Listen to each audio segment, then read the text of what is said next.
Hey folks, I have a new product here. This is a Blackhawk concealment bag, which you have seen before. This is the SIG556xi.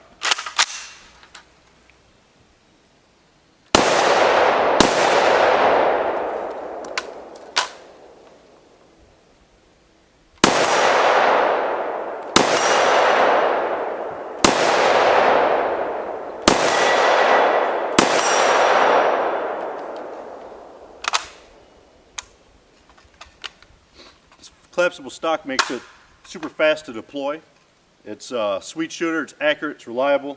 Some people argue the SIG 550 system is one of the best 556 rifles on the market. Hey folks, I have here a new rifle from SIG Arms, or I should say a new rifle variant. This is the SIG 556xi. The XI is a variant that is their modular system. It's basically a 556, but they've changed so that you can configure the stock, the upper receivers, barrels, all that, and I'll get into that more in a second here. It comes in 3 models, and the MSRP on this ranges from around, and it completely depends on how you have it configured, like around 1400 to 1600. I believe one of the configurations is a little bit higher, but it all depends on what you put with it. There's a lot of stuff you can do to it, but it comes in 3 models. It comes in the carbon, the Russian, and the standard. The standard and the carbon, and this one here is a standard. The standard and the carbon both come in 556 NATO or 300 blackout or 7.62x39 Soviet. So let me expound on that. The other model, the Russian, comes in only the 7.62x39 Soviet. So basically what you get, you have with this one, this standard one, you can get with the right barrel and bolt, you can actually get a magazine. It's a STANAG magazine. It's the very similar to an M16 magazine. In fact, I believe it's an M16 magazine that they've modified, and it'll chamber 7.62x39 Soviet. Or you can get a different receiver. It doesn't have this magazine well. It's just straight across, which is actually physically how the original 550 looked. That one actually takes AK magazines. So, and let me show you a picture here.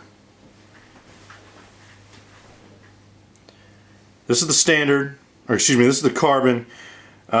This one here is, I'll get into this model later. This is the Russian. The Russian takes regular AK magazines, whereas the carbon and the standard takes STANAG magazines, and it takes them, like I said, in 5.56, 7.62 Soviet, or 300 blackout. Here is the standard right there, the one I have.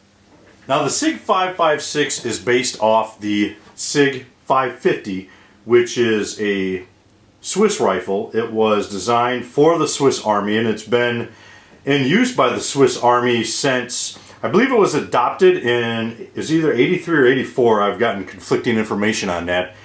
And it was actually, the first ones were delivered in 86.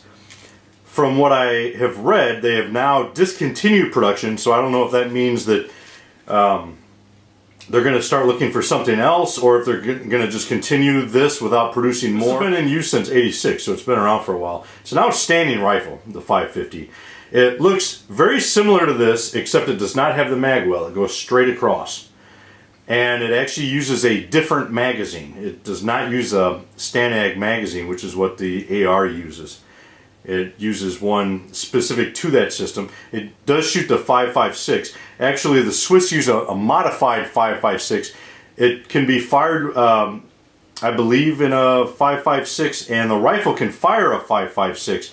But it's a little bit different, and I'm not exactly sure in what way it's different, but as far as I believe, they are interchangeable. And I believe the Swiss Army is the only ones who have this proprietary round. Nobody else does. But the 550 and this, the 556xi, is gas piston. It's a little bit different than a lot of gas pistons. ARs and AKs, or I should say most ARs they still use the buffer tube and the buffer spring, and that spring pushes the bolt into battery. This has an op rod up front, and it actually pulls the bolt forward. So it's a little bit different than a lot of other gas pistons, but it's a very effective system. Back when SIG Sauer decided that they wanted to tap into the American market, they had their SIG550, and they wanted to, in order to import it with import laws into the US, they had to make some modifications. And of course the first one, it had to be semi-auto, because the 550 is full auto and it is select fire. One of the other differences or one of the other changes they made to the 550 is they made it take a STANAG AR-15 magazine, which I think is a good idea. I think it's awesome. It helps with the logistics for SIG in that they don't have to produce another magazine or import the magazine that they were using for the 550. But it also helps the American consumer because we all have a lot of AR-15 magazines and you can just use those. So it worked out perfect. So those are the two major changes from the 550 to the 556. This standard model right here has the Swiss style folding stock. There's a button on the other side, it folds. It has a 16-inch barrel, and the front grips on this it's their standard grips, and it is, you can use Magpul MOE rails and accessories with that grip. The three other barrels that are available, or excuse me, not other barrels, but the three barrels, the 16-inch like on this one, there's a 14.5-inch barrel and a 10-inch barrel. The different grips that are available, this is the standard grip. There's also an aluminum rail adaptable handguard, which is kind of similar to what you see on a lot of AR-15s, except it's just this bottom half, but it has the screw holes where you can fix a rail system. And then the other type of rail is a carbon fiber rail adaptable handguard, which is similar to the regular aluminum one, but obviously just made out of carbon. Now there's two different bolts that go with this. There's the one that's the 7.62 by 39 bolt, and that's used in the standard and carbon 7.62 Soviet version, and also in the Russian lower receiver. So whenever you're shooting 7.62 by 39, no matter which receiver you're using, you use that bolt. And then the second bolt is for the 5.56 NATO and the 300 black, or 300 blackout. There are three different stocks that you can use. There's this one, which is the Swiss style stock. There is a 1913 mount, folding stock, which looks like that. And then there's the AR style stock. This AR style stock, basically it kind of simulates a buffer tube. It looks exactly like a buffer tube, and it mounts on the back, and you can use various AR-15 collapsible stocks. Now one other thing, an option that stock there gives you, is what I was showing you before. I told you I'd get back to it. The SB15 brace, which looks like a stock, except you slip your arm in here and put the Velcro around it, and it lets you shoot this like a pistol.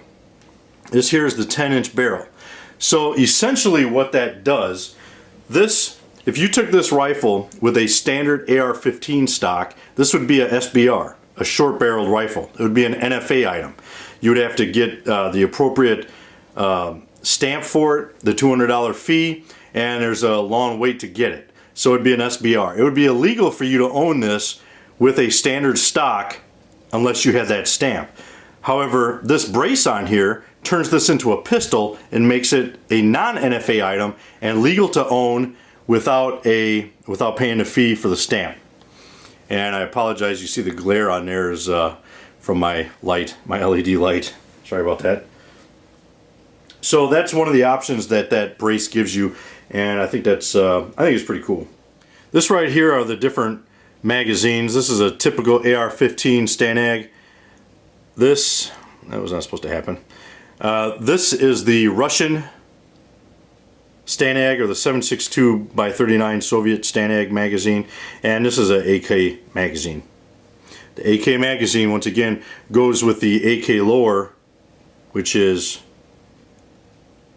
my internet's kind of slow, which is this lower right here. It accepts any Stanag compatible magazine, so not just the military issue USGI magazine, but it also can use the Magpul, Tapco, any of the other magazines that you have. This cheek piece right here is removable. Has a pretty nice texture. This actually feels like 60 grit sandpaper. It's here, here, and underneath here. Ambidextrous controls. Here's the safe. It doesn't go a full 90 degrees like an AR. Mag release is here and here. It's the safety on this side. Here's the bolt catch, which is not ambidextrous. And the charging handle is ambidextrous. There's a charging handle latch right there, and you can pop it out and stick it in the side if you like.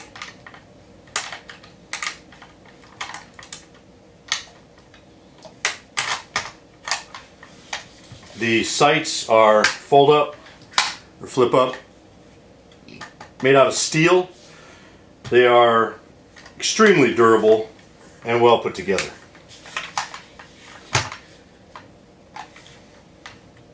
The rail is monolithic. When you take this upper handguard off, it actually, the whole piece comes out, so it's all one piece. The trigger on it, it's kind of an interesting trigger. It's got like a plunger in the back. It's kind of unique. Now the trigger is, SIG says it's at 7.5. I actually got 9.1 pounds on it. And it's pretty long. It has 1/4 inch travel, which mil-spec AR has about 1/8 of an inch travel. So it has 1/4 inch travel. It's 9.1 pounds. So it's kind of long and heavy. It's not a bench trigger. The reset on it is short. The reset is only 1/8 of an inch. Here's the reset. So it can actually fire pretty fast. You can get fast, accurate fire out of it with the short reset. But as I said, this is not a match trigger. It's long and heavy. Now, even though it's long and heavy, it is very smooth. There's no grit in it whatsoever, and it does have a nice, crisp break.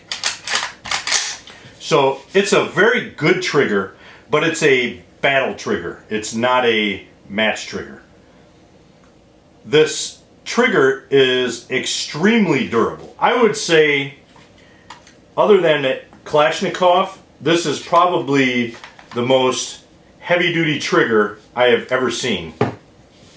And it actually is kind of Kalashnikov style. You can see the spring up here wraps around 1, 2, 3, 4, 5, 6 times. That spring right there. This is extremely heavy duty. This sucker here is not going to fail. So this is an extremely heavy duty trigger. So what it lacks in finesse, it makes up for in ruggedness. Here's the button to fold the stock, and it locks in place. It's pretty tight. You have to pull it pretty good to get it to come out. Now, unlike some other rifles, you can fire this when it's collapsed. Even with this cheek piece on, I fired it. Probably best to take the cheek piece off, but you don't have to. There is enough clearance. The ammo kind of bounces off that and shoots straight up. But I did not have any issues as far as malfunctions or anything, and SIG does not say that you can't fire it with that. It comes with a sling mounting point right here. It's a swivel type. SIG sends these out with an extra magazine and a lock and a manual, and of course all the accessories and all that. And it also sends this bungee sling, which is an outstanding sling.